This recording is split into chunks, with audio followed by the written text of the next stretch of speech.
Hello everybody, welcome to the channel, Man Mick here. Thank you for taking the time to watch this video. Zontes in Asia have just released a new 200cc, well it's actually a 198cc version engine, and we're going to concentrate on the GK model today. That comes in a black and grey colour. It also comes in a silver and yellow colour, very similar to our 125cc's we have in the UK and 150cc versions we had. And it also has an orange and black colour. The orange and black is my favourite colour, by the way.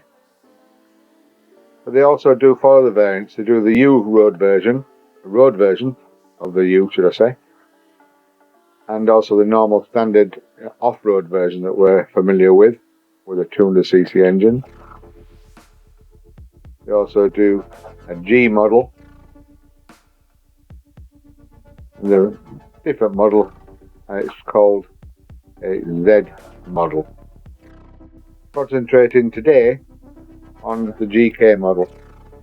So I hope you like the video. The specs for the bike are on the bottom of the video. The bikes are going to be released under the Kidden brand name in Asia, which is the Zontes brand name, which is part of the Teo Moto Group. This is Mad Mick. Please like, subscribe, join our journey. I'll see you all later.